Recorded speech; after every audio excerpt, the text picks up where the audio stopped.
नमस्कार।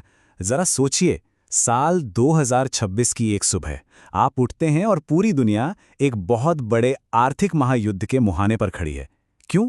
क्योंकि president Donald Trump ने एक ऐसा फैसला ले लिया है जिसने पूरी ग्लोबल इकोनॉमी में कह सकते हैं एक भूचाल ला दिया है। और उस पूरे भूचाल, इस पूरे बवाल के सेंटर में है सिर्फ एक नंबर, 25%। ये कोई मामूली टैक्स नहीं है, ये एक नया सेकेंडरी टैरिफ है, एक ऐसा आर्थिक हथियार जिसने दुनिया भर के देशों की रातों की नींद उड़ा दी है। ट्रंप का ऐलान बिल्कुल सीधा और साफ है, कोई घुमा फिरा के बात नहीं। अभी से, इसी वक्त से जो भी देश ईरान के साथ बिजनेस करेगा उसे अमेरिका के साथ अपने हर एक सौदे पर 25% का एक्स्ट्रा टैक्स देना होगा। समझ रहे हैं आप? ये कोई डिप्लोमैटिक वार्निंग नहीं है, ये एक सीधा सीधा इकोनॉमिक हमला है।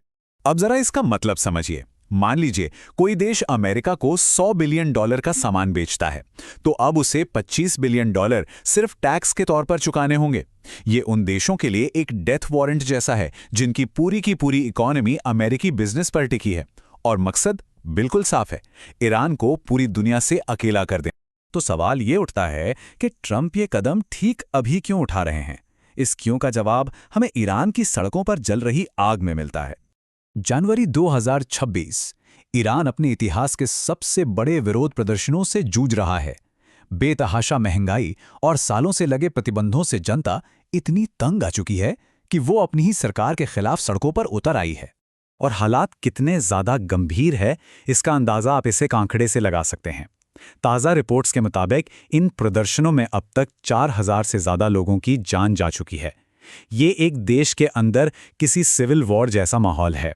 और ट्रंप का ये फैसला सिर्फ इकोनॉमिक प्रेशर नहीं है, नहीं, ये सीधे तौर पर प्रदर्शनकारियों का खुला समर्थन है।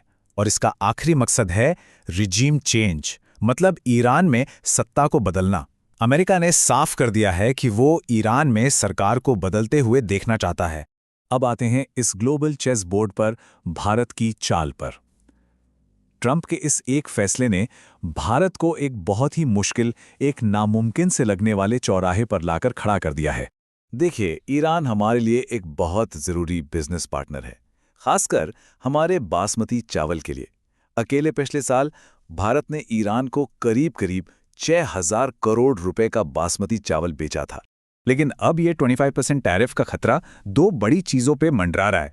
पहला, हमारा 6000 करोड़ का बासमती एक्सपोर्ट, और दूसरा हमारा चाबहार पोर्ट का स्ट्रेटेजिक प्रोजेक्ट, जो सिर्फ एक बंदरगाह नहीं है बल्कि अफगानिस्तान और सेंट्रल एशिया तक भारत की सीधी पहुंच का गेटवे है। तो भारत के सामने चॉइस बिल्कुल साफ और उतनी ही मुश्किल है। एक तरफ है दुनिया की सबसे बड़ी सुपर पावर अमेरिका, हमारा स्ट्रेटेजिक पार्टनर, और दूसरी तरफ है ईरान, जहां हमारे किसानों और व्यापारियों के हजारों करोड़ों के हित दांव पर लगे हैं। एक तरफ कुआं तो दूसरी तरफ खाई।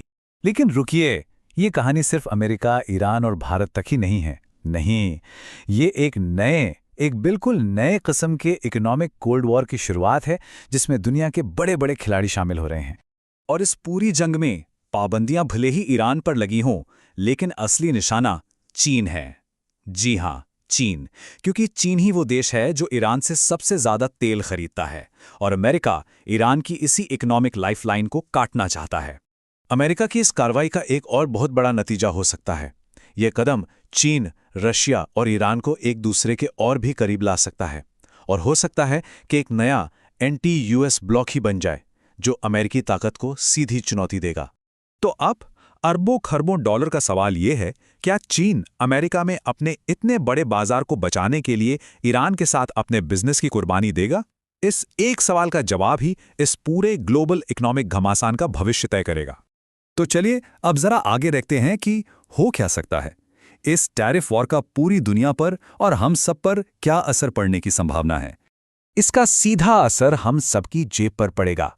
पेट्रोल के दाम आसमान छू सकते हैं, पूरी दुनिया में महंगाई बढ़ सकती है, और ग्लोबल सप्लाई चेन टूटने से रोजमर्रा की जरूरत की चीजें भी महंगी हो सकती हैं। लेकिन इन सारे नतीजों के बावजूद ट्रंप के लिए सिर्फ एक ही चीज सबसे ऊपर है, अमेरिका फर्स्ट। वो दुनिया को यह साफ संदेश देना चाहते हैं कि अमेरिका के हितों के आगे किसी और देश की मजबूरी कोई मायने नहीं रखती, चाहे इसकी ग्लोबल कीमत कुछ भी क्यों ना हो। और आखिर में हम इस एक सवाल के साथ आपको छोड़ जाते हैं। भारत को इस मुश्किल घड़ी में क्या करना चाहिए? क्या उसे अमेरिकी दबाव के आगे झुक जाना चाहिए या फिर अपने पुराने दोस्त ईरान का साथ देना चाहिए? इस मुश्किल रास्ते पर भारत का अगला कदम क्या होगा, ये तो आने वाला वक्त ही बताएगा।